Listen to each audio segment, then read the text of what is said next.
Hello everyone, welcome to the module 12 of n8n Basics 0 to 1 course. Now the upcoming modules are going to be a little bit shorter because these are those nodes which are generally like small use cases, one-time use cases, and you just need to know that these nodes exists. It's not much deep diving into it, but yeah, it's just like an overview thing. So this module would be dedicated to conditional nodes, which is if and switch and why logic matters. So sometimes your workflow needs to decide what to do based on the data. If and switch nodes allow branching paths in your automation, creating smart workflows that respond to different conditions. So for example, let's say you want to see that whether or not somebody is qualified into a certain criteria, and there's just one yes or no kind of thing, like if somebody has the budget of 1 lakh rupees or not. Okay, so then you can use an if node. But when we talk about the conditional logic which are created by switch nodes, these generally refer to creating similar kind of if node functionalities but with more branched outputs. Okay, so I quickly show you how these nodes look in the n8n workflow.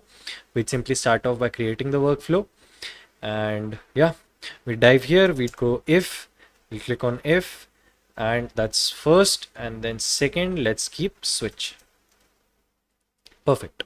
So these are the two nodes which we are talking about, the if node and the switch node.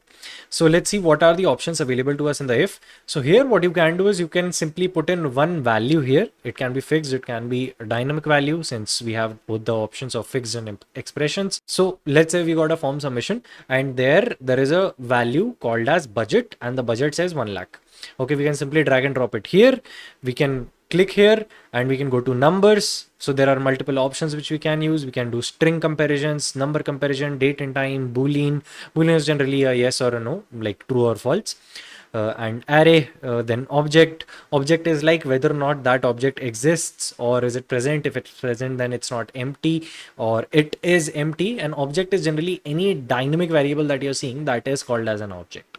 Okay, so yeah, if you would go and refer to the Telegram triggered AI agent, I have used this object option in one of the elements in the switch node. So you would get a better understanding of what that means and what that is.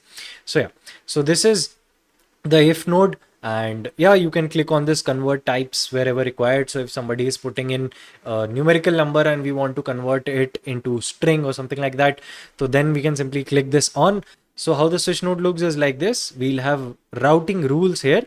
So let's say we put in a budget of, we put in three options. Your budget is 50,000, 70,000, 1 lakh. So here we can put in as budget is equal to 50K, and what we rename it as is 50K. I can add another routing rule where we want to keep a string where we are keeping budget is equal to, let's say, 70K. Then again rename this output. We can do 70K here, and then once again let's do it. Then we'll do budget and we do 100K. So now you can see that I have created three routing rules, and how these routing rules look like is like this. So every time we create a workflow using switch node, we can create three different workflows from here. Let's say you want to discard the 50K, just keep them in the CRM and update that these are non-qualified. 70K you want to send email or you want to send into a nurturing campaign, and 100K you immediately want to call. So here you can start three different workflows using this node. So this was if and switch node. If node checks a condition and routes data based on the result. If amount is greater than 10,000, then send data to the true path. Otherwise, send it to the false path. Whereas switch node, it routes data into multiple paths based on the routing rules that you just saw. So yes, so this was it about the conditional logic, which is if and switch node. If you have any questions, please feel free to reach out to me. Please ask, and yeah, we'll see you in the next video. Ciao.